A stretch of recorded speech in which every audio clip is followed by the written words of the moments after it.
Race 6 on the card is an MR71 handicap over 1,600 meters. Being a 9-race card, this is the first leg of the second jackpot. Low-grade handicap over 1,600 meters. They're betting 9-2 the field.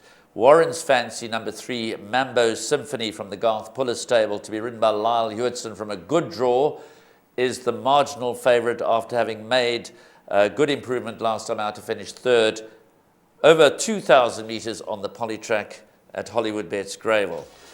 I'm going to give Warren a hospital pass. I'm going to let him sum up this race because I can't be of much help here. For me, the each way value lies with number 6, Techno Captain, who comes back to a course that he's done really well on. He's one of my horses to watch out for.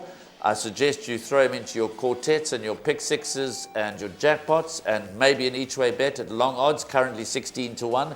That's as much as I'm prepared to offer as far as race 6 is concerned. Take it away, Warren.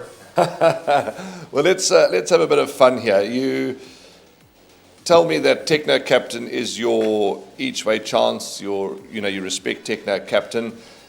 You're not so wild about my selection, Mambo Symphony, and I'm pretty much contradicting myself because I've said that this is a horrid race, but at the same time I'm taking a gamble and I'm taking a chance and I'm taking a stance, and I'll tell you what that stance is in a moment. But you're not so wild on Mambo Symphony. I'm not so wild on Techno Captain. Yes, Techno has dropped in the ratings. He's never too far off the action, but for me, not for me. But I respect your selection and I'm going to include him in my play. But he's not my first choice. Mambo Symphony is. Now, it's been 1,020 days since Mambo Symphony's last one, so let's not fool ourselves. What I do like is that he's had 2 runs for the Garth Puller stable. First run for the yard, finished 6th to the Bayou. Second start, finished 3rd to Karari's Cowboy when the second fastest finishing. It's his peak run for the new yard.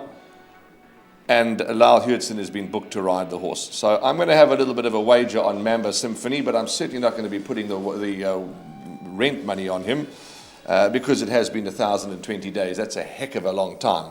But in the new province, in the new stable, maybe he's got a bit of fresh air and a bit of what's the word I'm looking for? Lease on life. That's correct, a bit of a lease on life. So I like Mambo Symphony, and I've got healthy respect for number 2, Follow My Path, for the Chris Erasmus stable, now a KwaZulu-Natal trainer, neatly drawn. Raymond Danielson ran on beautifully last time, finishing 5th to Spring Fling. So I'm going Mambo Symphony from Follow My Path. You like Techno Captain, but goodness gracious me, the horses that we've spoken about, the 3 horses that we like, could quite easily not finish in the money. That's how hard it is.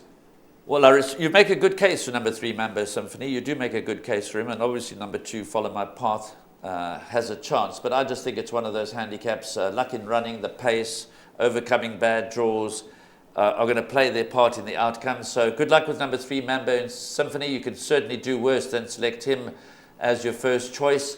I fancy number 6, Techno Captain, on an each-way basis, but it is a horrible race. It's a race that can produce any kind of result, but perhaps if you follow Warren on this occasion, if you're looking to narrow it down, then row in with number 3, Mambo Symphony, 2, Follow My Path, and 6, Techno Captain.